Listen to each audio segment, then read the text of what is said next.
समझ में नहीं आ रहा, अच्छा लग रहा हूँ ये, और समझ में आ रहा ना, अभी समझ में आ रहा ना, अच्छा दिख रहा ना, ठीक, ध्यान से समझना अच्छे तरीके से, क्योंकि आज हम जो समझाने वाले, पढ़ क्या रहे हैं हम, पहले ही समझ लो पढ़ क्या रहे हैं। पूरे भारत का भौतिक विभाजन पढ़ रहे हैं।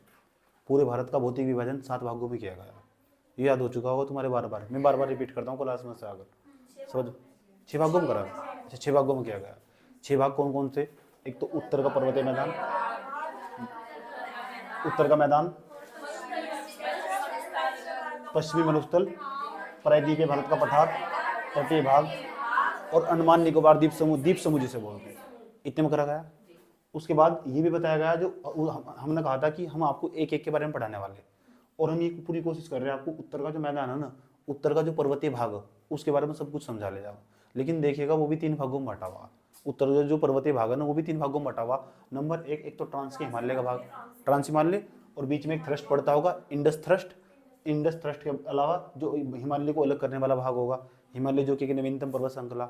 उसके बाद हम ये पूर्वांचल की पहाड़ियाँ पढ़ने वाले। इस तरह करके हमारा जो उत्तर का पर्वतीय भाग होगा ये समाप्त होगा, और मेंस के लिखने में आपकी बहुत मदद करने वाला है। ये आपको आज ही समझ में जाने वाला कि मेंस का क्वेश्चन भी कैसे बनते हैं, समझ में आया बात। यह आज ही आपको खुद समझ में आने वाला मेंस के क्वेश्चन बनते कैसे, पीसीएस में कैसे बनते हैं, और यूपीएससी कैसे सवाल बना गया, समझ में आया बात है। आज मैं बहुत सारे क्वेश्चन लिखा के भेज दूंगा, और की रोज कहता हूँ मैं, लेकिन लास्ट में जाकर देखते हैं टाइम बचता ही नहीं बिल्कुल भी, और 1-1.5 घंटे से हम फालतू कर भी नहीं कर सकते क्लास, बोर हो जाओगे आप, खुद ही 2 बार देखते होंगे, 3 बार देखते होंगे क्लास को, समझ में आया बात है। इसलिए ध्यान से देखना अच्छे तरीके से। आज केवल हम लास्ट वाली क्लास में हमने क्या पढ़ा, लास्ट वाली क्लास में हमने हिमालय के बारे में और महान हिमालय के बारे में पढ़ लिया। यानी हिमालय को भी ना अध्ययन की सुविधा के लिए 3 भागों में बांटा गया। जो सबसे ऊपर वाली पर्वत श्रृंखला ना उसे महान हिमालय कहते हैं, जिसे हम हिमाद्री भी कहते हैं। महान हिमालय को आंतरिक हिमालय के नाम से भी जानते हैं, समझ में आया बात है। दूसरा नाम क्या होता है? बरहद हिमालय, क्योंकि बड़ा ना ऊंचा ऊंचा हिमालय है, समझ में आई बात। अधिकांश दुनिया की अधिकांश चोटियां ना इसी हिमालय पर स्थित है, अधिकांश छोटे इसी हिमालय पर स्थित है, और इसके बारे में ठीक ठाक तरीके से अध्ययन कर लिया। और मेरा मानना है ऐसा, अगर महान हिमालय के बारे में पेपर में कभी पीसीएस एग्जाम के अंदर भी टिप्पणी लिखने को आई ना, तो आप कभी भी अचूक नहीं रहने वाले, तब भी आप आराम से लिख लोगे महान हिमालय पर टिप्पणी, समझ में आया बात है। दूसरे नंबर पर हम समझाने वाले शिवालिक हिमालय।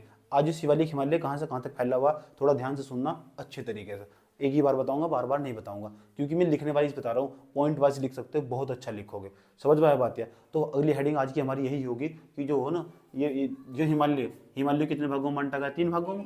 नंबर फर्स्ट, हिमालय की 3 पर्वत श्रेणियां, महान हिमालय, एक ये कौन सा हिमालय हमारा, मध्य हिमालय। मध्य हिमालय आज में पढ़ना, मध्य हिमालय के बाद हमने पढ़ना शिवालिक हिमालय, समझ में आया बात। वो भी हम आज ही पढ़ लेने वाले, उसके बारे में कुछ ज़्यादा है नहीं। तो आज हम ये वाला पढ़ाएंगे आपको, जो बीच वाला जो ब्लू कलर का दिखाई दे रहा है ना, नीले कलर का, ये ना जो हिमालय का ही भाग है। हिमालय की 3 पर्वत श्रेणियाँ, नंबर एक का नाम है महान हिमालय, नंबर 2 का नाम है मध्य या लघु हिमालय, मध्य हिमालय कह दो, लघु हिमालय कह दो, या केंद्रीय हिमालय। इसके नीचे एक श्रेणी पाई जाती है, पर्वत श्रेणी, उसका नाम क्या हो बताओ, उसका शिवालिक पर्वत श्रेणी, शिवालिक पर्वत श्रेणी। अब सवाल कि जो मध्य हिमालय ने, पहला सवाल है यार ये फैला हुआ कहाँ तक, क्या इसकी कोई शाखा पाकिस्तान में भी है? हाँ, पाकिस्तान में भी है। तो इसकी ने पाकिस्तान के जो पाकिस्तान का पोतवाड़, यहाँ पड़ा पोतवाड़ पठार, पाकिस्तान का पोतवाड़ जो पठार है ना, और जो ये पश्चिम बंगाल, यहाँ पश्चिम बंगाल पड़ा, पश्चिम बंगाल का एक जिला, उसका नाम है दार्जिलिंग, डार्लिंग नहीं, दार्जिलिंग, याद रही बात है, ठीक है। वहां तक फैला हुआ ये कौन सा हिमालय बताओ, कौन सा हिमालय है? मध्य हिमालय को निम्न हिमालय या लघु हिमालय भी कहते हैं। इसकी जो औसतन ऊंचाई है ना, वो लगभग कितनी, 3800 से लेकर 4200 मीटर, 42 मीटर तो कम ही ना। यही कारण है यहाँ कभी कभी यहाँ बर्फ पड़ जाती है, कभी कभी बर्फ नहीं पड़ती। क्यों? क्योंकि इस नॉर्मल लैप्स रेट्स, जिसे हम सामान्य ताप की ह्रास दर कहते हैं, वो ना 4200 मीटर से नीचे ही हो। इसलिए अंग्रेजों के द्वारा ना यहाँ पर बड़े इसलिए ना यहाँ का जो मौसम हो बड़ा स्वास्थ्यवर्धक हो। अंग्रेजों के द्वारा इन्हीं स्थानों पर, यानी जो हमारा मध्य हिमालय, जिसे लघु हिमालय निम्न हिमालय भी कहते हैं, इस पर स्वास्थ्यवर्धक, ये आकर्षण का केंद्र हो भाई। यहाँ ना जो अंग्रेज हुआ करते थे, इनके द्वारा है ना, तुम इस टाइम बता क्या सोच रहे होंगे, मुझे लगा ये भी लिखना पड़ेगा, है ना। कितने बंदे से सोच रहे थे इस तरह कि ये भी लिखना पड़ेगा, लिखते लिखते हो। अच्छा सुन लो, अंग्रेजों का मानना था, अंग्रेजों ने बड़े बड़े हिल स्टेशन बनाए थे, बहुत बड़े हिल स्टेशन बनाए थे यहाँ। हिल स्टेशन भी बहुत फेमस है। जैसे मैं कुछ के नाम बता रहा हूँ, कुछ ऐसे जो जम्मू कश्मीर में बनाए थे, नाम सुना है श्रीनगर का। वैसे श्रीनगर तो बसाया था सम्राट अशोक के द्वारा बसाया गया था श्रीनगर तो, लेकिन बाद में जाकर अंग्रेजों के अधीन रहा ने एरिया का पूरा। कुल्लू मनाली का नाम सुना है, शिमला का नाम सुना है, यहाँ बहुत सुंदर सुंदर हिल स्टेशन बनाए गए।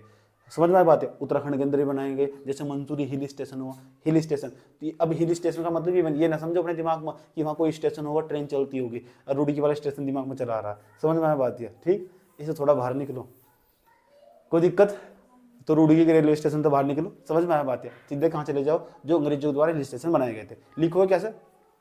ऐसे लिखोगे, मध्य हिमालय, निम्न हिमालय जो है हिमालय ही का ही एक भाग है। हिमालय की जो केंद्रीय पर्वत श्रेणी है उसे ही मध्य हिमालय, निम्न हिमालय या लघु हिमालय कहते हैं।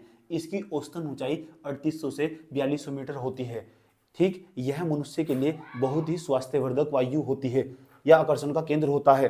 ठीक, अंग्रेजों के द्वारा यहाँ पर ब्रिटिश शासकों के द्वारा यहाँ पर अलग अलग स्थानों पर हिल स्टेशन बनाए गए हैं। क्यों नहीं लिखोगे? बहुत अच्छा लिखोगे। ऐसा मैं क्यों बता रहा हूँ? क्योंकि जो मध्य हिमालय ना, इस पर टिप्पणी आई हुई पेपर में, पीसीएस में लिखने को। समझ में आया बात है? तो भी हम इसकी बात कर रहे हैं बिल्कुल, तो इसकी बात करेंगे। इसका विस्तार पाकिस्तान के पोतवाड़ पठार से लेकर पश्चिम बंगाल के दार्जिलिंग जिले तक फैला हुआ है।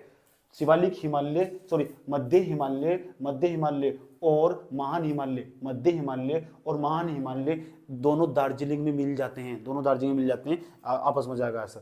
कहाँ मिल जाते हैं? दार्जिलिंग। उस जिले का नाम क्या है? दार्जिलिंग।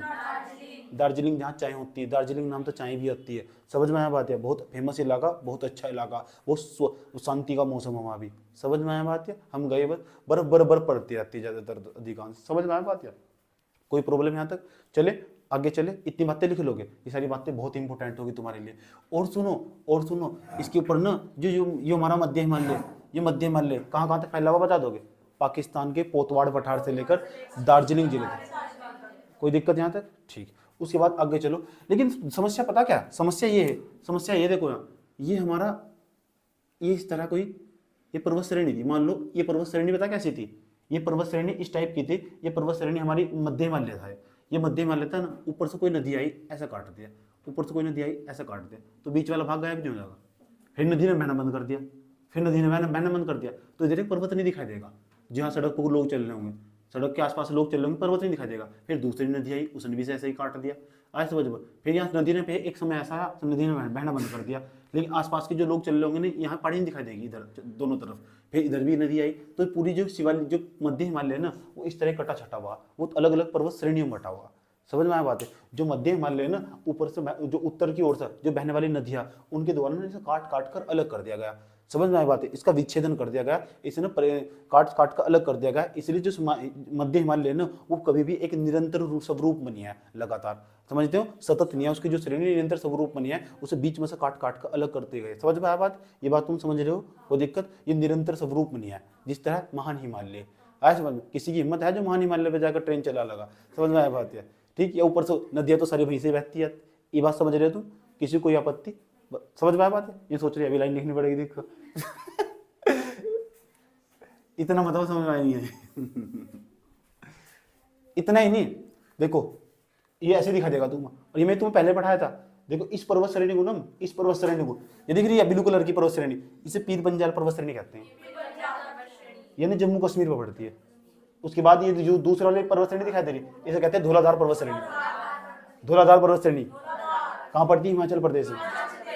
उसके बाद नागटिब्बा कहाँ पड़ती है? उत्तराखंड में। उसके बाद महाभारत से पर्वत श्रेणी नेपाल में, याद रहेगी। सबसे उधर की क्या बताई थी? सबसे उधर की। उसके बाद धौलाधार, नागटिब्बा, महाभारत। समझ में आया? किसका हिस्सा है? मध्य हिमालय का या महान हिमालय का? आया समझ में? पश्चिम से पूर्व की तरफ बता दोगे। सबसे शुरू में पीर पंजाल पर्वत श्रेणी, धौलाधार पर्वत श्रेणी। पीर पंजाल पर्वत श्रेणी कहाँ पड़ती है?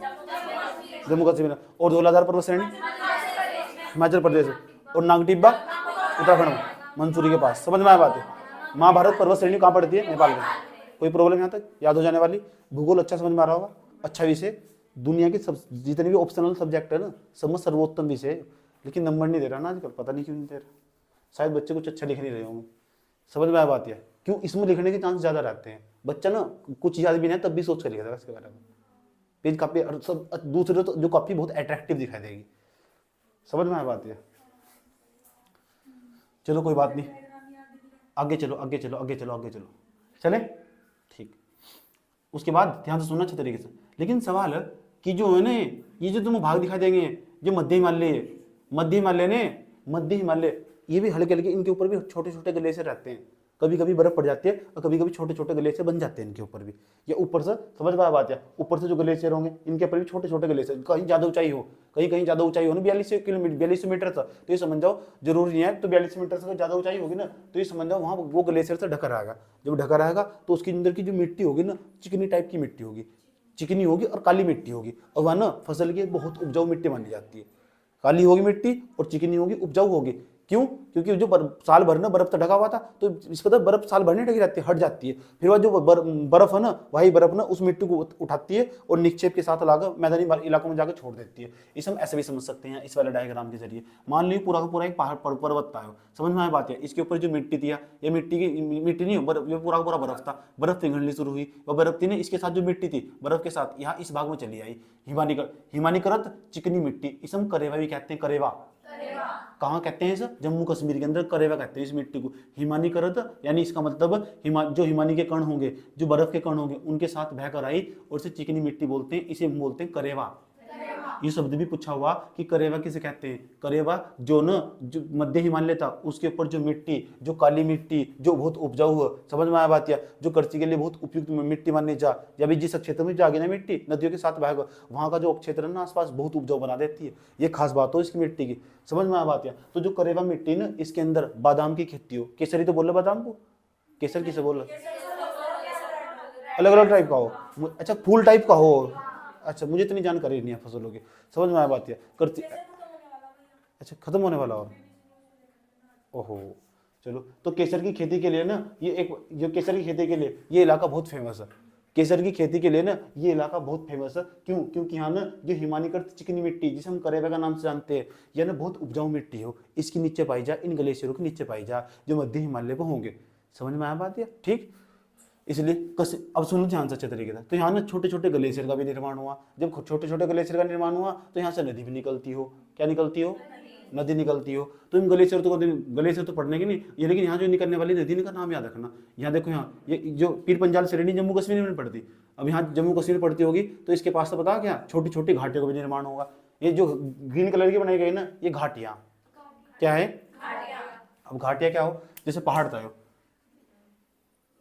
ये वाला भाग था ना, ये वाला भाग, इस भाग को गहरा करके ना इसके आसपास के एरिया में नदियां बहती रहती है। तो नदियां ना काट काट कर अपनी घाटी को गहरा करती रहती है। तो जिसे हम खाई बोलते हैं उसे घाटी बोलते हैं। समझ में आया बात? जिसे हम खाई बोलते हैं उसे क्या बोलते हैं? घाटी बोलते हैं। वो जो घाटी है ना वो धीरे धीरे काट काट कर गहरा करती रहती है। मैंने वर्ल्ड ज्योग्राफी में पढ़ाया तुम्हें, काट काट कर अपनी घाटी को गहरा करती रहती है, नदियों की खूबसूरती होगा। समझ में आया बात? या तो यहाँ छोटी छोटी घाटियों का निर्माण हुआ, छोटी छोटी घाटियों का निर्माण हुआ। जैसे देखो यहाँ से जो झेलम नदी ना, झेलम नदी जिस घाटी में बहती थी तो वहाँ जो घाटी का निर्माण हुआ उस घाटी का नाम उसके राज्य के नाम पर रखा है, उसे बोलते हैं कश्मीर घाटी। कश्मीर घाटी। तो यहाँ तो निकलती है शेषनाग झील से, पढ़ाया था मैंने। झेलम नदी शेषनाग झील निकलती है और यहाँ पाकिस्तान के हिंदुस्तान की सीमा बहती थी। एकमात्र नदी है झेलम नदी। जो मैंने पिक्चर बताई थी ना उसके अंदर भी इसका जिक्र है। आओ ना झेलम में बह लेंगे, वादी के मौसम भी एक दिन बदलेंगे, कभी कभी चांद आस पास रहता है, ठीक, कभी कभी आगड़ी की आंच रहती है। तो ये तो बताएगा। तो झेलम का जिक्र करा गया। झेलम को झेलम का प्राचीन नाम बताओ, पेपर पूछा जाता है इतिहास में। झेलम का प्राचीन नाम, व्यास का नाम विपाशा, प्राचीन नाम है। ऋषि मुनि इस तरह का वर्ड यूज करते थे, विपाशा। हाँ, झेलम का नाम बता दो। झेलम का नाम मेरे दिमाग से विकसित कर रहा है कि झेलम हुई, चिनाब हुई, रावी हुई, व्यास हुई, इन सब जनों का नाम प्राचीन नाम पता होना चाहिए कि झेलम का पुराना प्राचीन नाम क्या है। जब नदी वाला चैप्टर पढ़ाऊंगा तब पढ़ाऊंगा अच्छे तरीके से, अच्छी तरीके से एक्सप्लेन। ये बताओ शेषनाग जी है, वितिस्ता नाम है इसका सब। अब मैंने लिखवा रखा है कहीं ना कहीं, पक्की बात। जो झेलम है ना, सुन लो ध्यान से, जो झेलम है तो झेलम पाकिस्तान की और जो हिंदुस्तान की सीमा बहती है, पाकिस्तान और हिंदुस्तान की सीमा पर कौन सी झील से निकलती है? शेषनाग झील से। शेषनाग झील कहाँ सी? श्रीनगर के अंदर, जम्मू कश्मीर में। समझ में आ बात है? कोई प्रॉब्लम है तो ठीक। उसके बाद यहाँ ये तो यहाँ कौन सी घाटी का निर्माण हुआ? कश्मीर घाटी का। कौन सी घाटी का? तो यह कश्मीर घाटी हमारे, देखो मैंने तीर के चिन्ह के द्वारा ना, मैप में तीर के चिन्ह के द्वारा कश्मीर घाटी लिखा हुआ, यहाँ तीर का चिन्ह खींचे ब्लैक पेन तक, ये लिखा हुआ कश्मीर घाटी, लिखा हुआ कश्मीर घाटी का। समझ में आया बात? ये नीचे देखो यहाँ से लिखा हुआ है, इसे बोलते हैं, ये जो पर्वत श्रेणी से बोलते हैं पीर पंजाल श्रेणी, इसे बोलते हैं धौलाधार श्रेणी। यह कौन सी नदी है? व्यास नदी। इसे बोलते थे, पूरा प्राचीन नाम था इसका विपाशा, विपाशा बसु नहीं, विपाशा, विपाशा बसु एक हीरोइन का भी नाम है। समझ में बात? इसका नाम तो व्यास हुआ, तो जो व्यास था ना, यहाँ एक जो नदी घाटी का निर्माण हुआ, बहुत अच्छा स्थान है। समझ में आया बात? या घूमने लायक बहुत अच्छी जगह, और सब देखा हुआ मैंने। समझ में आया बात? या इसलिए ध्यान से देखना ना, कुल्लू घाटी या कांगड़ा घाटी भी इसे कहते हैं, कुल्लू घाटी और कांगड़ा घाटी इसे कहते हैं। या घाटी, मैंने कहा घाटी का निर्माण हुआ वहां, तो जो पीर पंजाल श्रेणी थी, जो पीर पंजाल श्रेणी थी, यहाँ जो घाटी का निर्माण हुआ, जहाँ झेलम नदी बहती है, झेलम नदी ने काट काट कर एक घाटी का निर्माण कर दिया। पता है वहीं लोग रहते हैं, लोग कश्मीर घाटी में रहते हैं, उसमें वो झेलम नदी ने अतीत कालों में काट के एक तरफ कर दिया था अपना रास्ता, और वो एक सुरक्षित स्थान में बहती है, वो अलग हो चुकी है। और जो प्लान कर देता ना उस रास्ते को उसम घाटी कहते हैं। इधर ही पहाड़ी दिखा देगी, इधर ही पहाड़ी दिखाई देगी। जैसे नदी आ रही थी तो ये वाला भाग उसने काटते हैं पहले ही, अब नदी तो बह रही इस वाले भाग में, नदी तो गहराई में चली गई, काट कर नदी तो यहाँ बह रही, और यहाँ आसपास लोगों ने अपना घर बना दिया, और ये कई सौ किलोमीटर का, 100-150 किलोमीटर के आसपास का क्षेत्र हो, इसे हम घाटी बोलते हैं। वो भाग नीचे बैठ चुका, कभी किसी जमाने में वहाँ झेलम नदी ने विस्तार पूर्वक बहा करती थी, काट काट कर गहरा कर दिया उसे, इसलिए उसे घाटी बोलते हैं। इसी का नाम कश्मीर घाटी पड़ा। यानी झेलम नदी का बहुत बड़ा योगदान है किस मामले में? इसका मतलब कश्मीर घाटी का निर्माण करने में, और वहाँ लोगों ने ना अपने घर बनाए हुए। समझ में आया बात? ये हो। उसके बाद ये कुल्लू घाटी या कांगड़ा घाटी, कुल्लू मनाली बहुत फेमस है। समझ में आया बात? है पर्यटक स्थल है ये ना, इस यहाँ शिवालिक हिमालय पर, क्या नाम है इसका? मध्य हिमालय पर ही है। तो ये कुल्लू कांगड़ा घाटी ना बहुत सुंदर है। समझ में आया? मैं देखा हूँ अपने अंकों से, सितंबर 2021 में गया था मैं यहाँ। समझ में आया बात? तो हम तो इस बार तो मैं कार से गया था, क्योंकि वहाँ तो सुविधा ही नहीं है जाने की। समझ में आया बात? प्लेन से एक फायदा कर दिया, कल मैं देख रहा था डिजी यात्रा नाम का ऐप लॉन्च कर दिया। अब मुझे बार बार उसमें लाइन में जाकर लगना पड़ता था ना, बड़ी दिक्कत खड़ी होती थी, 2-2 घंटे बर्बाद होते हैं। इस चक्कर में भी कई सारी फ्लाइट छूटी हुआ। अब इतना आसान कर दे, पता क्या करोगे? अपने ऐप घर में डॉक्यूमेंट लेके जाओ, आधार कार्ड भर्ती अपलोड करके लेके जाओ, वहाँ जाओगे तो बस तुम्हारा चेहरा स्कैन होगा, ऐसा करके स्कैन होगा, स्कैन करने के बाद बस चले जाओ। 2-2 घंटा टाइम लग जाता वहाँ से, अब लगने का ही नहीं। तीन कितना अच्छा होगा, बस मेरा चेहरा स्कैन होगा, मेरे सारे डॉक्यूमेंट उसके पास है बस, और कुछ नहीं है, और सीधा प्लेन में जाकर बैठो। इससे बेस्ट कुछ भी नहीं है। पता पहले क्या लगता था? एक सारी हाथ मतलब सारी इलेक्ट्रॉनिक सिस्टम उतारने पड़ते थे एयरपोर्ट पर, ये सब हटाना पड़ता था, और अलग तो 3-3 जगह चेकिंग होती थी, 4-4 जगह चेकिंग होती थी, और इसके कारण ना जो फ्लाइट थी वो डिले हो जाया करती थी। चेकिंग क्यों हो गया? अब जरूरत क्या पड़ रही है? व्यक्ति ढूंढना हो, आसान तरीके से पहचान लेंगे ये व्यक्ति गया था फ्लाइट में, यहाँ जगह बैठा था। समझ में आया बात है? इलेक्ट्रॉनिक सिस्टम कितनी तेजी के साथ आगे बढ़ रहा, तकनीक ना कितनी तेज बदल रही। अभी मैं साइंस एंड टेक्नोलॉजी पढ़ाऊंगा ना तुम, अगला मेरा वार वही है। समझ में आया? तुम बताऊंगा कितनी तेज बदल रही तकनीक, और तुम अपडेट करना भी सिखाऊंगा। जब भी कोई कुछ बदलेगा तो तुम कहाँ अपडेट करोगे। समझ में आया बात है? तुम्हारे लिए तो रास्ता में इतना आसान बना दूंगा, अगर तुम्हारी अंदर से इच्छा नहीं होनी तो तुम आईएएस नहीं बन पाएंगे, लेकिन मैं गारंटी दे रहा हूँ, मैं बनूँ या ना बनूँ तुम जरूर बन जाओगे। समझ में आया बात है? मैं इतनी गारंटी दे रहा हूँ, तुम अभी बना के छोड़ दूंगा। इतना मैं तुम्हें इस मुकाम तक लाकर छोड़ दूंगा कि तुम्हें किसी से कुछ पूछने की जरूरत नहीं पड़ने की, किसी टीचर की जरूरत नहीं पड़ने की, क्योंकि जितना टीचर को पता होगा वो तो सब कुछ तो तुम्हें यहाँ पता होगा। समझ में आया बात है? इसलिए तुम्हारी खुद की कमी होगी, तुम नहीं बन पाने के।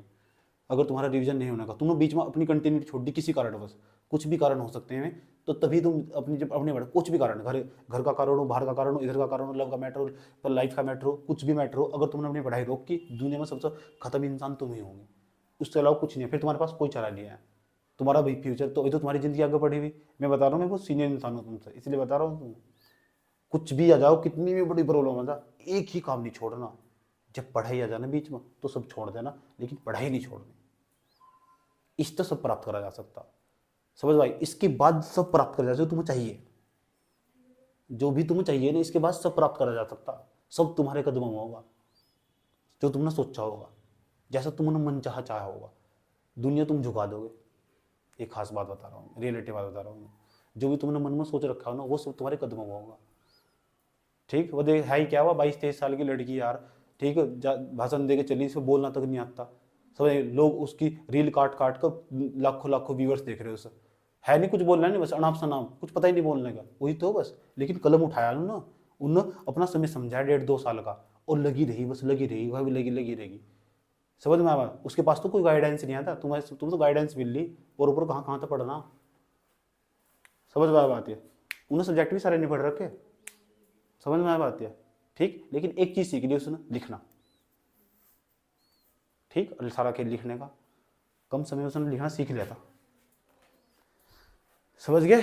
इसीलिए कह रहा हूँ, ठीक, तुम्हारी प्रसिद्धि इस गांव का नाम रोशन कर देगी, गली का, तुम्हारे माँ बाप का, हमारा, तुम्हारे आसपास सबके रिश्तेदारों का, न्यूज़ रिपोर्टर मीडिया सब उससे भरा हुआ होगा। अपने सपनों को हमेशा जिंदा रखना चाहिए। इंसान चाहे जब भी मर बेड पे भी पड़ा हुआ, लेकिन उसके अंदर तो विचार नहीं बनना चाहिए। जिस दिन विचार मर जाएगा ना, सब मर जाने वाला। समझ में आया बात है? इन सब चीज़ों को सोचते हुए ना, कि एक ही बात सोचना, जब डिमोटिवेशन आ जा, पता क्या सोचना, ये सब शुरू क्यों करा था। समझ आए? जब कभी भी डिमोटिवेशन आ जाना, बॉडी के अंदर कीटाणु प्रवेश कर जा, कि मेरे मुझसे नहीं होगा, मुझे लग रहा है कि बहुत हार्ड होगा, ये बहुत बड़ा एग्जाम पकड़ लिया वैसे मैंने, इतना एग्जाम की तैयारी करनी चाहिए, इससे बड़े छोटी मोटी नौकरी ले लेती, सेटिस्फाई हो जाती। तो समझना की बात, छोटा मोटा बनने के लिए तो तेने इस एग्जाम को शुरू करना था नहीं। समझ पाया? छोटा मोटा बनने के लिए कुछ तुझे बड़ा ही चाहिए था, अचीवमेंट करना था बड़ा, तो टाइम लगता बड़ी चीज़ों में।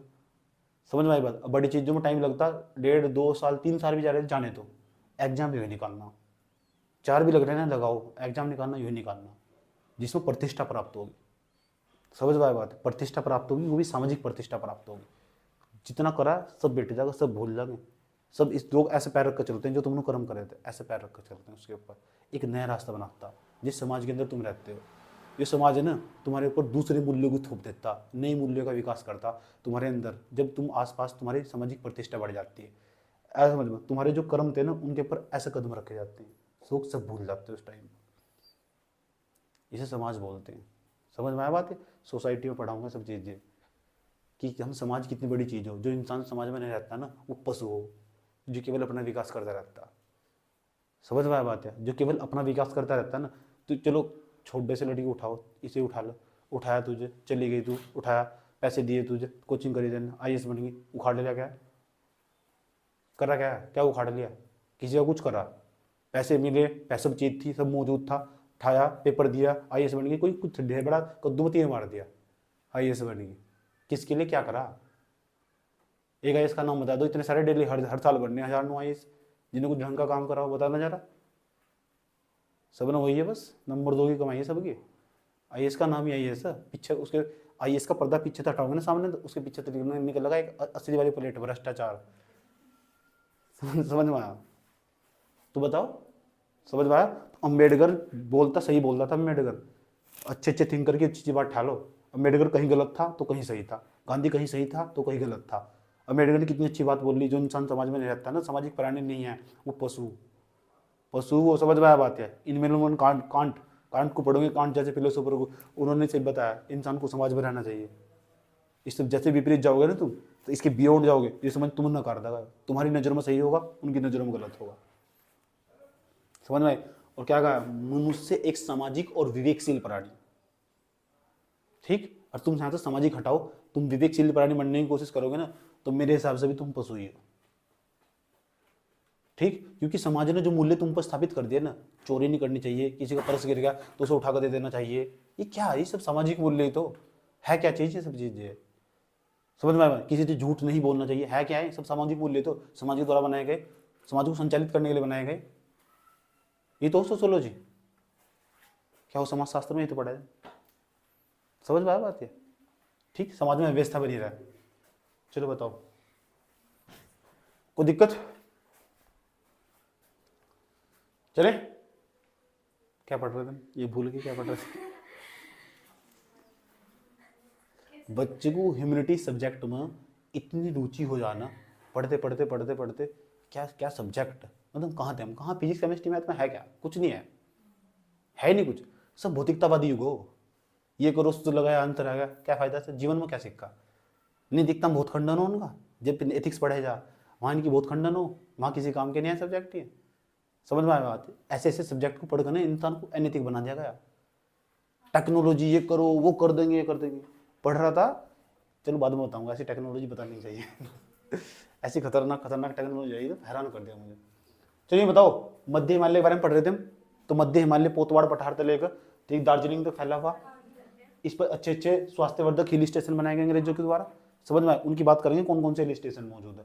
और ये भी बताएगा तुम कि जो कुल्लू घाटी में, अभी हम बात कर रहे थे घाटियों की कि कौन कौन सी घाटियां कहाँ स्थित है और घाटी कैसे बनती है, ये हम सब समझाया था। कश्मीर घाटी की मैंने बात कर ली, जो झेलम नदी ने काट काट कर कश्मीर घाटी का निर्माण कर दिया, और इस तरह व्यास घाटी ने काट काट कर ना कुल्लू कांगड़ा घाटी का निर्माण कर दिया। और जो कुल्लू है ना, वहाँ सर्वाधिक मात्रा के अंदर सेब पाए जा, सेब के लिए बहुत फेमस है कुल्लू। आए समझ में? और यहाँ की जो सेब हो ना, इतने बड़े मोटे सेब हो, जो मार्केट में तुम जाओगे ना, मार्केट में जाओगे तो ये आसपास के जो सेब है, ये तो हरसिल आए होंगे, उत्तरकाशी, ये तो छोटे छोटे बड़ी बड़ी वाले सेब में पाई जा। लेकिन यहाँ की मिट्टी ना बहुत उपजाऊ है, इतने मोटे मोटे सेब पाई जा। समझ में आ बात है? यहाँ के इंसान भी तो ऐसे ही हो, लाल सुरख हो एकदम बिल्कुल। यहाँ के इंसानों तो मिलेंगे तुम ऐसे मिलेंगे, तुम गोरे चिट्टे बिल्कुल लाल सुरख इंसान तुम। ऐसे शादी वहीं करवानी। बात समझ में आया? कोई दिक्कत? आगे चलो। अब सवाल यहाँ ना, जो कांगड़ा जो स्थान है यहाँ का, एक तो कुल्लू अलग स्थान है, कांगड़ा अलग। कुल्लू कांगड़ा घाटी कह रहे 5-4 किलोमीटर का गैप है बीच में। समझ में आया बात है? तो ये ना कुल्लू घाटी और कांगड़ा घाटी का निर्माण यही हुआ कि व्यास नदी की घाटी ने उसको काट कर गहरा कर दिया, कुल्लू और कांगड़ा घाटी का निर्माण हुआ। जो कुल्लू और कांगड़ा घाटी ना, या जो कुल्लू वो ना, गुल्लू नहीं, कुल्लू चाय जो सेब के उत्पादन के लिए प्रसिद्ध, और ये ना चाय के उत्पादन के लिए प्रसिद्ध है कांगड़ा। ये बात समझ में आई? कांगड़ा किसके लिए प्रसिद्ध है? चाय के उत्पादन के लिए। और यहाँ की चाय ना, यहाँ की जो चाय है भारतीय लोगों को पसंद नहीं है कि चाय, यहाँ यूरोप जा सीधा चाय, दूसरे देशों में जा यहाँ की चाय, ये खास बात है यहाँ की चाय की। चलो आगे चलो। यहाँ देखो, ये हिमालय की जो मध्य हिमालय ना, उसकी एक पर्वत श्रेणी जिसे हम कहते हैं महाभारत पर्वत श्रेणी। महाभारत पर्वत श्रेणी पर ना एक बागमती नदी निकलती है। बागमती नदी निकलना, जो महाभारत श्रेणी उसे काट काट कर गहरा कर दिया और एक घाटी का निर्माण कर दिया, उसे हम काठमांडू घाटी कहते हैं। लेकिन यह ना काठमांडू नेपाल की राजधानी भी है। ये काठमांडू नेपाल की जो राजधानी ना, वह ना इस काठमांडू घाटी के अंदर ही स्थित है। समझ? घाटी तो इस तरह अंदाजा लगा करो कि एक गहरा स्थान होगा, इधर ही पहाड़ी दिखाई दे रही होगी, इधर भी चारों तरफ पहाड़ी दिखाई दे रही होगी, ऐसा गहरा क्षेत्र होगा। बात समझ में आई? कोई दिक्कत? जरा सुन, आगे चलो। इतना ही नहीं, अब अपनी नागटिब्बा रहेगी। नागटिब्बा देखो, ये नागटिब्बा उत्तराखंड के अंदर मंसूरी के अंदर स्थित है। मंसूरी या नागटिब्बा, यहाँ एक घाटी है जहाँ से यमुना नदी निकलती है। मंसूरी के पास से बिल्कुल यमुना नदी निकलती है, और यमुना नदी की घाटी ने काट काट कर अपना क्षेत्र गहरा कर दिया, और वहाँ ना मंसूरी घाटी का निर्माण हुआ। और सारे में घूमा हुआ मैं, यहाँ भी घूमा हुआ, यहाँ नहीं गया मैं काठमांडू घाटी में। जब भी जाऊँ तो क्या तो प्लान क्रैश होगा, तो क्रैश की बात बता रहा हूँ, क्या तो फ्लाइट छूट जाएगी। 2 बार ही ऐसा हुआ मेरे साथ, ठीक 2 बार ऐसा हो, क्या तो फ्लाइट छूटेगी या ट्रेन छूटने वाली होगी। कारण क्या होगा जानता नहीं। समझ आई बात है? एक तो कारण ही हो सके मैं किसी को भी ना बताया जाता हूँ। समझ बात? मैं बताना नहीं चाहता किसी को। मैं आजकल गुप्त ज़्यादातर बातें रखता हूँ, गुप्त। ठीक, एक तो मुझे सेल्फी वेल्फी ये सब फोटोग्राफी का सब देना बहुत उतर चुका, ये मैं बिल्कुल नहीं खींचता। पता नहीं क्यों नहीं खींचता, मतलब सीरियसनेस आई एक टाइप की कि ये चीज़ मेरे लिए सही नहीं है, ये चीज़ मेरे लिए गलत है। और ये ना मुझे लग रहा है कि मेरी ज़िंदगी में अलग टाइप का परिवर्तन हो रहा है। समझ रहे तुम क्या उनके उससे जा रही कि मुझे नहीं लगता कि कुछ है दुनिया में। क्या तो ये विचारों का प्रभाव पड़ रहा है कि जो थिंकर मैं आजकल पढ़ रहा हूँ वे ज़्यादा गहरे, मुझे ऐसा लग रहा है कि तो ये भी कुछ है नहीं, सब डरा हुआ IAS पाईएस बनना है सब ना। सुन तो लो, एक थिंकर ने कितना बड़ा गजब का कहा, ए चुप हो जाओ, तुम IAS क्यों बनना चाहते हो? थिंकर ने कितनी गहरी बात कही। मान लो तुम क्या कर रहे हो, ये हम UPSC तैयारी कर रहे हो, IAS बनना, क्यों बनना, क्यों बनना बताओ? आगे समाज तुम अपने लिए IAS बनना चाहते ही, सामाजिक प्रतिष्ठा चाहिए तुम्हें, समाज के द्वारा कुछ मूल्य बनाए गए, कुछ नॉर्म्स बनाए गए, उनके विचारों पर चल रहे हो तुम। समाज के द्वारा कुछ नॉर्म्स बनाए गए, मूल्य बनाए गए, उनके द्वारा विचारों पर चल रहे हो तुम। और उन्होंने कह दिया गया अगर तुम उन मूल्यों को प्राप्त कर लेते हो तो समाज के अंदर अच्छे व्यक्ति हो, नहीं तो तुम बुरे व्यक्ति हो। समझ में आ बात है? तो जब मैं ऐसे ऐसे विचारों को पढ़ता हूँ ना तो मेरा मोह भंग हो जाता पढ़ाई इधर। ऐसी ऐसी बात लिख के चलेगी, मतलब धीरे धीरे।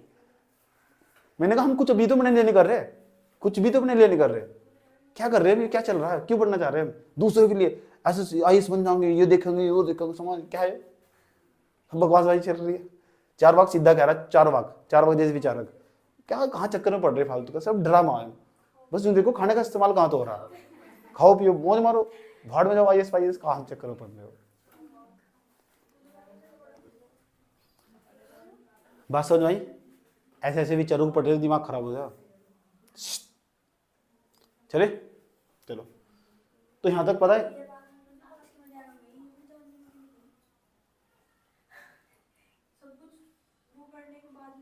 किसने कांड जो 4 वाक था 23 साल का था जब उसने ये बात बोल ली। समझ में आया बात? 30 साल का नहीं 23 साल का, समझ में आया बात? हाँ, और उसने पूरे साल भर शादी नहीं करी, जिसकी बात बता रहा हूँ, साल पूरी जिंदगी भर जब तो जिंदा रहा हो। समझ में आया बात? पूरी जिंदगी भर शादी नहीं करी उसने, अंदाजा लगा।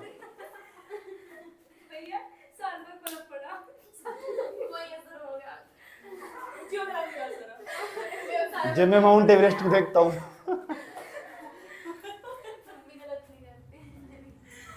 क्या, चलो जाओ इधर आ जाओ, इधर आ जाओ, बकवास ना करो, सुन लो ध्यान से अच्छे तरीके से। जो मध्य हिमालय है ना, लघु हिमालय भी कहते हैं, इसमें जो समतल घास के मैदान है, यहाँ ना सुंदर सुंदर घास के मैदान नहीं पाए जा। कुछ घास के मैदान तो यहाँ पाए जाएंगे जम्मू कश्मीर में, कुछ घास के मैदान, हाँ घास के मैदान, सुंदर सुंदर घास के मैदान, ठीक, इस मध्य हिमालय पे पाए जाएंगे। और कुछ ऐसे होंगे जो यहाँ पाए जाएंगे इस पर धौलाधार पर्वत श्रेणी पर, कुछ ऐसे होंगे जो यहाँ पाए जाएंगे उत्तराखंड के अंदर। और अलग अलग जगह इन घास के मैदानों को अलग अलग नाम से जानते हैं। ये घास के मैदान कई बार पूछे गए पेपर में। समझ में आया बात है? ये मैंने जब भी पढ़ाए थे, जब वर्ल्ड जियोग्राफी पढ़ाया था, नाम पढ़ाए थे इनके, देख लो। देखो जम्मू कश्मीर में ऐसे सुंदर सुंदर जो घास के मैदान है, ये सुंदर सुंदर घास के मैदान इन्हें कहते हैं मर्ग के नाम से जानते हैं, मर्ग के नाम से। जो कश्मीर घाटी में ना, कश्मीर घाटी में समतल मैदानों में सुंदर सुंदर इतने छोटे छोटे प्यारे प्यारे घास हो, समझ में, जिसमें शाहरुख खान हो दौड़ा दौड़ा और सामने काजोल खड़ी हो, मीना आ गया तेरा दीवाना, टेन टेन टेन टेन, ऐसा होता नहीं क्या? शूटिंग करते रहते हैं जब में, ऐसा समझ ऊपर तो मैं दौड़ी चली आऊंगी तुम एक आवाज लगाना, वो आवाज लगाया था मीना, ऐसे हो सर। इतनी बात बताओ, समझ में नहीं आया? समझ में आया? लोग करें। अच्छा, जम्मू कश्मीर में मर्ग के नाम से जानते हैं, लेकिन जम्मू कश्मीर में इसके क्या तो कहते हैं गुलमर्ग या कहते हैं सोनमर्ग, गुलमर्ग या सोनमर्ग। वो सुंदर सुंदर घास के मैदान हो या जम्मू कश्मीर घाटी में पाए जाए। गुलमर्ग सोनमर्ग याद रहेगा। गुलमर्ग सोनमर्ग है क्या? घास के मैदान, घास एक प्रकार की। टैब में दिखाऊंगा या घर जाकर देख लोगे? घर जाकर देख लेना, ठीक। टाइम ज्यादा कंज्यूम हो जाएगा, समझे करो। दूसरे नंबर घास के मैदान देखने चाहिए। मैं तो बड़ा एक्सपेरिमेंटल हूँ, जब तक नहीं देखता है घास के मैदान तब तक मेरे चैन पड़ती ही नहीं। तो गुलमर्ग और जो सोनमर्ग, लेकिन पता यहाँ चुप हो जाओ, उसके ऐसे ऐसे ना घास के मैदान हिमाचल प्रदेश में इन्हें भद्दी कहते हैं, भद्दी कहते हैं। और उत्तराखंड के अंदर ना बुग्याल बयार प्यार के नाम से जानते हैं, भद्दी कहते हैं हिमाचल प्रदेश में। याद रहेगी बात है, ठीक। बुग्याल बयार प्यार, बुग्याल बयार प्यार, समझ में आई बात है? अधिकांश जैसे बुग्याल के नाम से जानते हैं, लेकिन बयार और प्यार ने इन स्थानीय भाषा में उत्तराखंड के ही लोग कहते हैं। समझ में आया बात है? जो चमोली में स्थानीय भाषा में जो लोग कहते हैं ना, इन्हें बयार और प्यार के नाम से जानते। बड़े सुंदर सुंदर घास के मैदान हो, हमारे तो देखे हुए हमने टच कर रखा, छू रखा, इसलिए कहते हूँ देख लेना। समझ में आया बात है? तो लेकिन यहाँ पता क्या, इसकी खास बात पता क्या हो, यहाँ जम्मू कश्मीर हुआ, हिमाचल प्रदेश हुआ, हिमाचल प्रदेश के अंदर हिमाचल प्रदेश के उत्तराखंड हुआ, तो यहाँ कुछ जनजातियाँ हो। जब सीजनल माइग्रेशन हो, एक बोलते हैं प्रवासी ऋतु माइग्रेशन हो। माइग्रेशन का मतलब पता क्या हो? इसका मतलब प्रवासन हो। ये यहाँ के कुछ लोग रहते हैं, जब वहाँ ऊपर ज्यादा मात्रा में यहाँ ठंड पड़ती है ना, यहाँ से यहाँ गुलमर्ग और सोनमर्ग जैसे मैदानों के अंदर, यहाँ जो घास के मैदान हो बड़ी मात्रा में ठंड पड़ती है, तो एक जनजाति आओ जो अपने भेड़ बकरी साथ में रखते हुए और वहां से लेकर निकल लेते हैं, प्रवास करते हैं। तो यहाँ उन जनजातियों का नाम भी पूछा जा, कभी कभी सुमिलित करने को पूछ लो, ऐसी जनजातियां। तो मैंने सोचा यही पढ़ाना बेहतर होगा। समझ में आया बात है? क्योंकि जब ऋतु प्रवास हो ना, ऋतु प्रवास बोलते हैं इंग्लिश में सीजन माइग्रेशन, तो सीजन माइग्रेशन होता है एक प्रकार का प्रवासन हो, प्रवासी हो। ये कुछ जनजातियां हो, नाम बता रहा हूं, एक तो गुज्जर, एक को बक्करवाल। गुज्जर और बक्करवाल जैसी जनजातियां ये सीजन माइग्रेशन करती हैं। ये ना ऋतु प्रवासन के दौरान ना, जब ठंड पड़ने के दौरान निचले इलाकों में चली जाती है। ये बात समझ में आई? तो गुज्जर और जो बक्कर बालक ये जनजाति है जो जम्मू कश्मीर के अंदर गुलमर्ग और सोनमर्ग के मैदानों के अंदर रहती है, और ये ना सीजन माइग्रेशन करती है। सीजन माइग्रेशन, इसका मतलब वो ऋतु प्रवासन करती है। बात समझ में आई बात? या जब ऊपर ठंड पड़ती है तो निचले मैदानों में चली जाती है, और जब गर्मी पड़ती है तो ऊपर ऊपर के मैदान में चली जाती है। तो ऐसी जनजाति का भी नाम पूछा जा सकता। कभी बक्करवाल और गुज्जर जैसे शब्द ना उठाकर दे दिए जाते हैं, पूछा है क्या है, तो जनजातियों के नाम है। समझ में आया? गुज्जर को तो तुम जानते हो, आजकल इनका बोलबाला एक गाड़ी पे लिख कर रखते हैं अपनी। समझ में आई बात है? और उत्तराखंड के अंदर भी ऐसी जनजातियां पाई जा। समझ आई बात है? जो ना तौलिया भी लेकर रखती है और ऐसे डंगरों को हाँकते रहे, चल चल ऐसे हकती रहती है डंगरों को। इन्हें हम भोटिया कहते हैं। भोटिया, भोट नहीं भोटिया। इतनी बात बताओ, समझ में नहीं आई? तो ऐसी जनजाति उसे हम भोटिया कहते हैं, ये उत्तराखंड के अंदर पाई जाती है। यह भी सीजन माइग्रेशन करती है, यह भी ऋतु प्रवासन करती है। लिखोगे कैसा वो भी बता दो एक बार, लिखोगे कैसे, कहाँ कहाँ से लिखोगे, क्या क्या लिखोगे? बात समझ में आया? कोई दिक्कत यहाँ तक? अरे भाई कोई दिक्कत है क्या यहाँ तक? इससे पहले मैं कुछ स्टेशनों के नाम बताना चाहता हूँ तुम्हें, जो हिल स्टेशन है। ठीक, उत्तराखंड, ये जम्मू कश्मीर है, ये हमारा उत्तराखंड, हिमाचल प्रदेश है, ये उत्तराखंड है। इन अंदर कुछ हिल स्टेशन बनाए गए अंग्रेजों के द्वारा। भारत के कुछ प्रसिद्ध हिल स्टेशन है। ये भी ना, ये जो हिल स्टेशन है ये भी मध्य जो हिमालय है ना, ये निम्न हिमालय या लघु हिमालय, उसी पर बनाए गए। क्यों बनाए गए? क्योंकि स्वास्थ्यवर्धक स्थान है ना बहुत ही। क्यों स्वास्थ्यवर्धक? क्योंकि यहाँ का जो औसतन ऊंचाई है ना लगभग 3800 से लेकर 4000 मीटर, और यहाँ का जो मिनिमम तापमान रहता है ना 24, 25, 30 के आसपास, 25 से लेकर 30 तक के बीच का जो तापमान हो ना ना तो ज्यादा सर्दी होती है ना ज्यादा गर्मी होती है। सुंदर सुंदर हवाएं चलती रहती है। लोग ऐसे फोटो खिंचाते हैं, ऐसा ऐसे बजना, सुंदर सुंदर फोटो खिंचाते हैं। कुछ ऐसा, कुछ आंख मार मार कर फोटो खिंचवाते हैं। समझ में आया बात? है कुछ लेट लेट कर फोटो खिंचवाते हैं, ऐसा कुछ ऐसा करके फोटो खिंचवाते हैं। ये क्या है?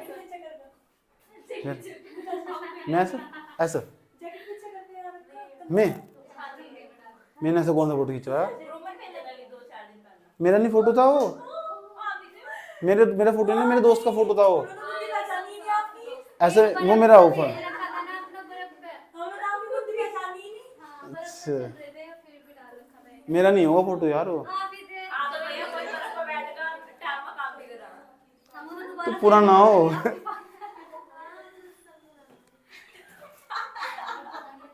चुप हो जाओ।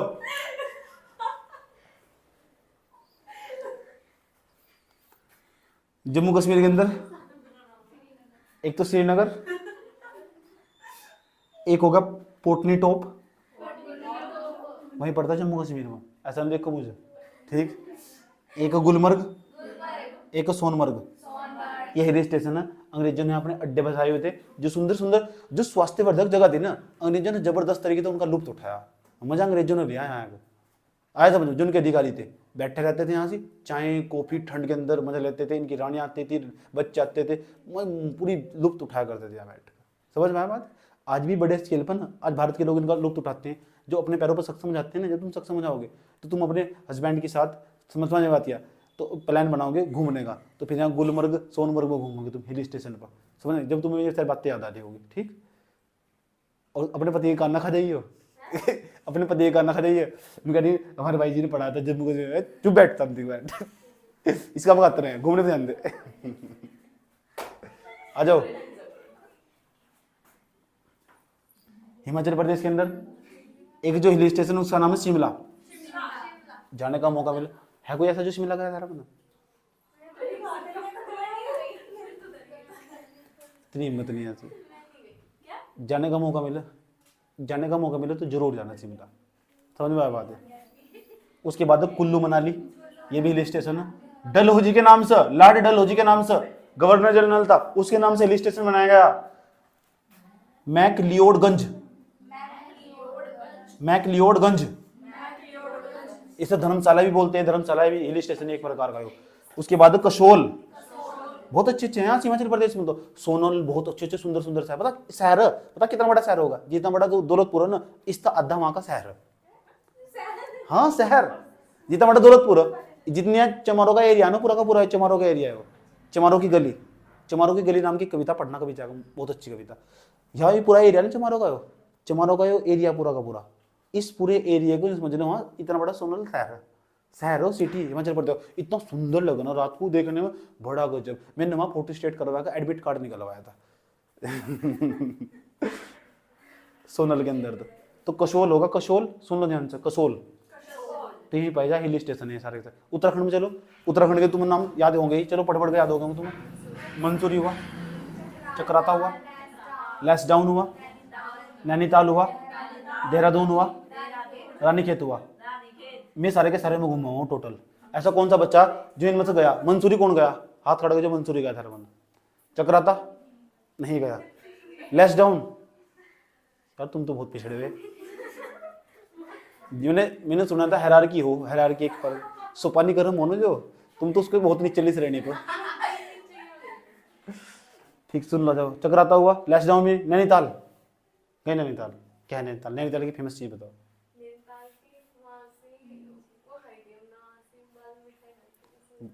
अल्मोड़ा की वाली मिठाई है, अल्मोड़ा की वाली मिठाई। यहाँ और मथुरा का पेड़ा, आगरा का पेठा। देहरादून गया कोई? देहरादून तो क्या करने गए देहरादून? अच्छा, रानीखेत कौन गया? रानीखेत, अच्छा। इसका मतलब एक ही कैंडिडेट जो घुमक्कड़ टाइप की। बाकी सारी घूमने, बाकी जितनी बैठी हुई ना सारी सारी तुम यहाँ घूमने के मामले में सुधर जाती की तुम ऐसा घूमने के मामले में। ठीक, तो सुवर्ण जाति की एक ही निकली, समझ में आई बात है? घुमक्कड़ टाइप की, थोड़ी थोड़ी टाइप, ये स्वर्ण जाति की। कोई दिक्कत? हमें समझा, एडजस्ट नहीं होता मेरे को।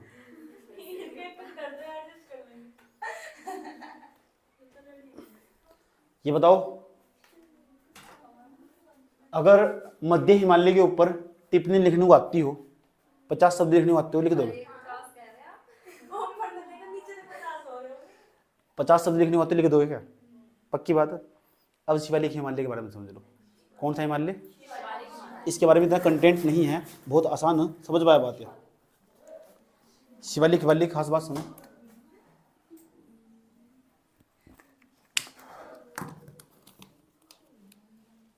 ये बहुत अच्छा लगा यार मुझे, शिवालिक हिमालय। ये हमारा शिवालिक हिमालय है।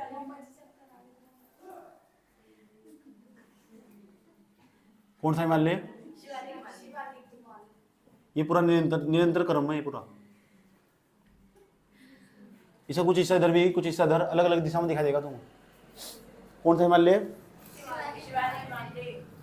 शिवालिक हिमालय की बात सुनो। जो हिमालय ना पूरा का पूरा, हिमालय की जो सबसे बाहर की श्रृंखला, इसका निर्माण अभी अभी हुआ। समझ में आया बात? अभी अभी। देखो मैंने तुमको बताया था जो कोबर का भूसत्व सिद्धांत,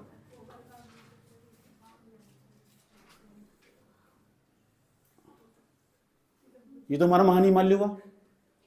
महान हिमालय, ये कौन सा? लघु। ये कौन सा? शिवालिक। इसका मतलब सबसे ज्यादा संपीड़न बल किस पे लगा होगा? सबसे ज्यादा दाब किस पे लगा होगा? और सबसे कम किस पे लगा होगा? इसका मतलब जिस पर सबसे ज्यादा दाब लगता होगा वो महान बन जाता। ऐसा समझ, जिस पर सबसे ज्यादा दाब लगता होगा ना वो क्या बन जाता? ये भूगोल सीखने में मिल रहा। जिसका सबसे ज्यादा बज रहा है ना, ये समझ जाओ महान बन चुका हो, जिसका सबसे ज्यादा बज रहा होगा। इधर देख लो, ये हमारा महान हिमालय, ये लघु हिमालय, ये शिवालिक हिमालय। महान हिमालय, लघु हिमालय, शिवालिक हिमालय। एक्चुअली पता क्या है, जो महान हिमालय है ना उसकी उत्पत्ति बहुत पहले हो चुकी थी और इसकी उत्पत्ति बाद में हुई। और सबसे लास्ट में असंपीडन, जो बहुत कम असंपीडन बल लगा इस पर, जो संपीडन बल है ना, संपीडन बल की बहुत कम मात्रा लगी इसके ऊपर, इसलिए इसकी उत्पत्ति इसलिए छोटा अभी तक ही। समझ में आया बात है? हो सकता है इस पर और बल लगा, इसकी ऊंचाई बढ़ जा, हो सकता है सर। और एक और यहाँ तक और शाखा निकले, एक हो सकता नहीं ऐसा? ठीक, कुछ भी हो सके। उसका क्या नाम क्या रखोगे? अच्छा नाम कौन रखें? चलो रहने दो, वो जियोग्राफिकल डिपार्टमेंट हो। समझ में आया बात है? तो महान हिमालय, लघु हिमालय, शिवालिक हिमालय, उसका नाम कुछ क्या लिखोगे तुम? आशीर्वाद। और शिवालिक पर्वत। भारत के अंदर जो नाम है ना वे धर्म ग्रंथों के आधार पर रखे जाए, क्योंकि जो पहले भारत का जो भारतीय समाज था ना वो पहले परंपरागत मूल्यों पर आधारित था।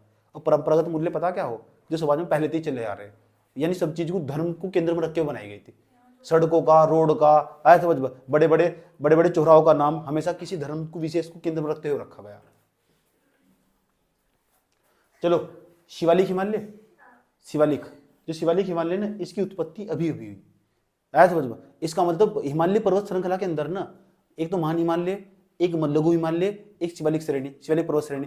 तो शिवालिक पर्वत श्रेणी इनमें सबसे नवीनतम, ठीक। और ये ना कहां तक फैला हुआ, उत्तराखंड के जो ये ना चंडी देवी, मनसा देवी, इसका भी कुछ भाग इस पे बसा हुआ शिवालिक हिमालय भाई। ये समझ में आया बात? या उसके बाद ध्यान से सुनो अच्छे तरीके से, शिवालिक हिमालय कहाँ फैला हुआ, ये कुछ भाग आगे जाकर यहाँ मुड़ जाता है, इस भाग कुछ भाग यहाँ मुड़ जाता है, इसका पता कहाँ मुड़ जाता है, इसमें मुड़ जाता है, इसमें नागालैंड में, मणिपुर में, मिजोरम में, यहाँ फिर अलग अलग नाम से जानते हैं, छोटी छोटी पहाड़ियों के रूप में जानते हैं।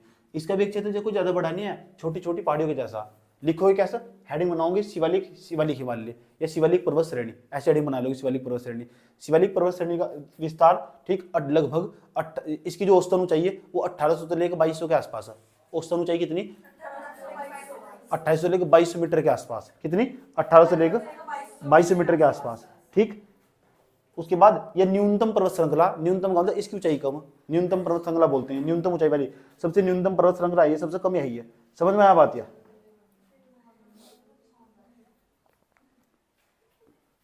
लेकिन इसकी खास बात है, सुनो, इस जो शिवालिक पर्वत श्रृंखला, इसे अलग अलग जगह अलग नाम से जाना जाता है, क्योंकि पहाड़ तो है नहीं है, पर्वत तो है नहीं इसके अंदर, तो छोटी छोटी पहाड़ियां होंगी। जैसे जो जम्मू कश्मीर में वाला शिवालिक का भाग है ना, इसे कहते हैं जम्मू कश्मीर की पहाड़ियां। उसका नाम सुना है, मनसा देवी, चंडी देवी का, मनसा देवी नहीं, वो क्या कहते हैं, वैष्णो देवी, वहीं से स्थित है। समझ में आया बात है? चले आना, चले आना, बात समझ में आई? उसके बाद जैसे इसमें चले जाओगे उत्तराखंड के अंदर, तो उत्तराखंड में अलग नाम से जानते हैं। उत्तराखंड में कहते हैं ना दून, दून नहीं कहते, दून घाटी, देहरादून घाटी। समझ में आई बात है? देहरादून की पहाड़ियां, हर की दून, अच्छा हर की दून के नाम से जानते हैं, अलग अलग नाम से जानते हैं, हर की दून के नाम से जानते हैं ना, पोटली दून भी इसे कहते हैं। सब बस, वेरी गुड।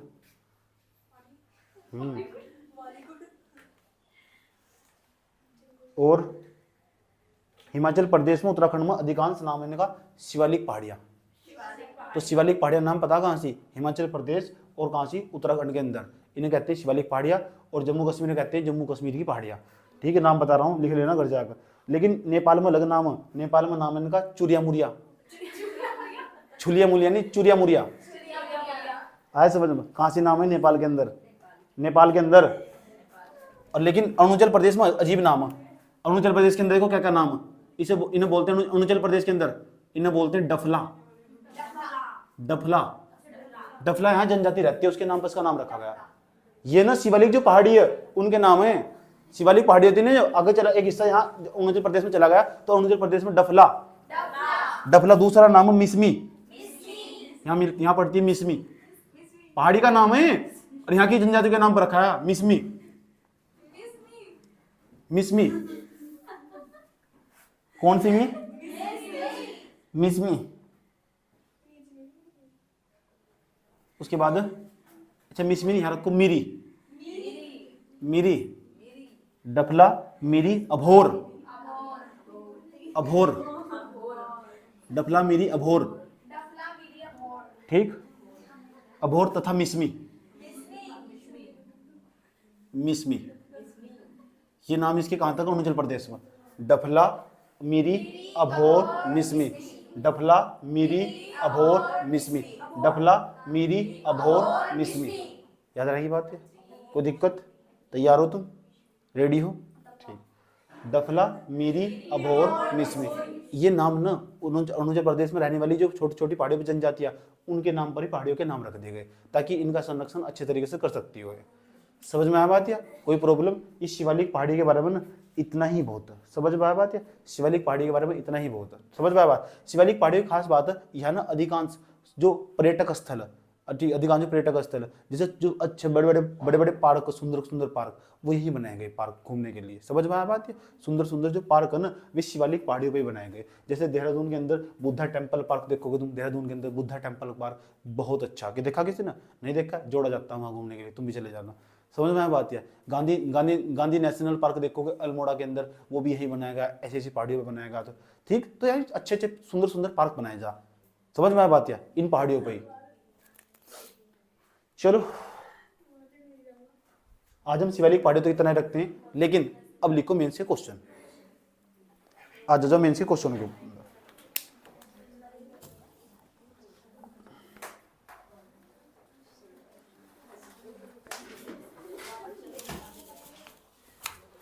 अब लिखो मेंस के क्वेश्चन। पहला क्वेश्चन,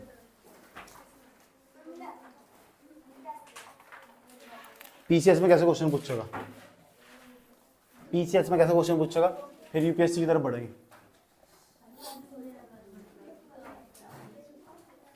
और डायग्राम प्रत्येक सवाल में बनाना अनिवार्य है, डायग्राम प्रत्येक सवाल में बनाना अनिवार्य है। और यूं नहीं है कि वैसे अलग अलग कलर से बना रहे क्वेश्चन के अंदर, क्वेश्चन के अंदर एक ही दो ही पेन का यूज है, ब्लैक और ब्लू पेन का, कि क्वेश्चन के अंदर भी कलर कलर भर रखे अंदर। क्वेश्चन नंबर फर्स्ट, मेंस के question, question number first, question number first. देखो अगर तुम्हें डाटा नहीं मिल रहा ना, तो जो वीडियो ना उनके डिस्क्रिप्शन में मैंने बहुत अच्छा डाटा डाल रखा, वीडियो ना उसके डिस्क्रिप्शन में पूरा का पूरा डाटा पढ़ाओ जो उन्हें पढ़ा रखा, बहुत बेहतरीन और सही कंटेंट पढ़ाओ, बिल्कुल सटीक। जितनी जानकारी वहां मौजूद है ना, 5000 के आसपास वर्ड है वहां से, इतने तुम लिख भी नहीं सकते, तुम्हें 100 वर्ड की जरूरत पड़ेगी। 5000 के आसपास वर्ड मैंने नीचे डाल रखे लिख कर। समझ में आया बात? या इसलिए question number first, question number first ध्यान से सुनो, क्या लिखो पहले, देखो ध्यान से पहले समझ लो, ये ट्रांस हिमालयन, यहां पर ट्रांस हिमालय लिखो क्वेश्चन, ट्रांस हिमालय, काट दो इसे, इसे काट दो, इसमें मत लिखो। कोबर का भूसंस्कृति सिद्धांत पर, कोबर के भूसन्नति सिद्धांत पर, कोबर के भूसन्नति सिद्धांत पर क्वेश्चन, कोबर के गोबरनी कोबर, कोबर के भूसन्नति सिद्धांत सिद्धांत पर टिप्पणी लिखो, टिप्पणी लिखो, टिप्पणी लिखो। डायग्राम का अच्छे से यूज करना और कलर से बचना। हाँ 100 वर्ड एक पेज के आसपास। Question number 2, question number 2, Wegener का महाद्वीपीय सिद्धांत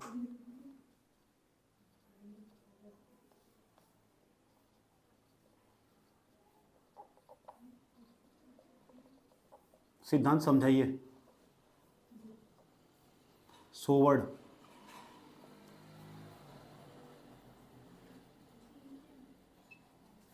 अगला क्वेश्चन, प्लेट टेक्टोनिक थ्योरी,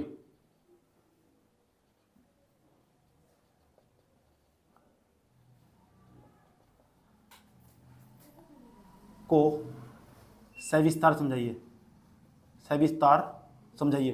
तमीज से लिखना जो तुम्हारे याद हो, क्योंकि फिर टेस्ट भी होगा ना। सविस्तार समझाइए।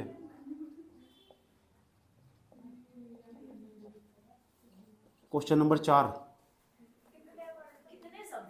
100 वर्ड। ऐसे ज्यादा नहीं देने, बस 5-5 क्वेश्चन दिए जाएंगे, ठीक इतना दिया जाएगा ताकि तुम लिख भी सकते हो। समझ में आया बात? है लिखने में काफी टाइम चल जाएगा। समझ में आया बात? है ठीक। अच्छा क्वेश्चन का उत्तर ना बकवास मत लिखना, क्योंकि जो आने वाले टेस्ट, जो तुम यहाँ अच्छा लिखोगे तो आने वाला जो टेस्ट होगा, कॉपी चेक करोगे तुम्हें मिलने वाली, आया समझ, कॉपी चेक होगी, संडे वाले दिन टेस्ट देने आ करोगे।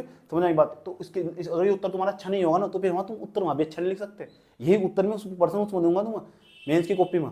समझ में आया बात? या तो वहाँ भी तुम अच्छा नहीं प्रदर्शन कर पाएंगे। इसलिए ठीक ठाक तरीके से सही उत्तर लिखना सबसे अच्छा। 100 वर्ड के आसपास एक पेज पूरा, जब 100 वर्ड एक पेज, और 150 वर्ड तो पूरे 2 पेज कर दो, कोई दिक्कत नहीं है। 2 या 1 पेज इधर का कर दो, या आधा पेज ऐसा कर दो। समझ में आया बात? है श्योर हो तुम? ठीक। 5वां क्वेश्चन, ट्रांस हिमालय, ऐसा मत लिखो। चौथा क्वेश्चन लिखो कि हिमालय, हाँ हिमालय की उत्पत्ति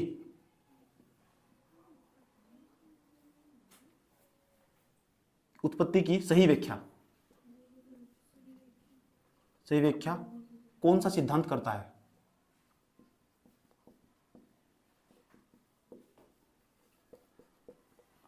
करता है, समझाइए।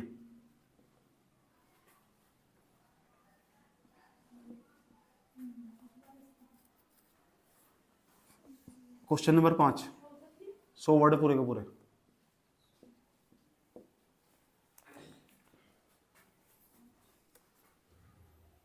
ठीक, कोई दिक्कत? ट्रांस हिमालय, ट्रांस हिमालय पर टिप्पणी लिखिए, लिखो 80 वर्ड। 80 वर्ड, 5 क्वेश्चन हो चुके। ये 5 क्वेश्चन के उत्तर तुम आराम से लिख सकते हो, और सही लिखना, गलत मत लिखना बिल्कुल भी। डाटा चाहिए तो 10 वीडियो में डिस्कशन सारा डाटा लिखा हुआ, प्लेट टेक्टोनिक थ्योरी मिल जाएगी वहाँ, ये भी मिल जाएगा, ये भी मिल जाएगा। समझ में आ बात है? हाँ, चेक करा लेना, कल 5 क्वेश्चन का उत्तर चेक होगा। 5 क्वेश्चन जो बताए गए ना, इनका उत्तर चेक होगा, कहाँ लिखे तुमने, अच्छे तरीके से लिखना, आराम आराम से, शांति से। हाँ, ये लिखना डायरेक्ट सीधा वहीं का वहीं।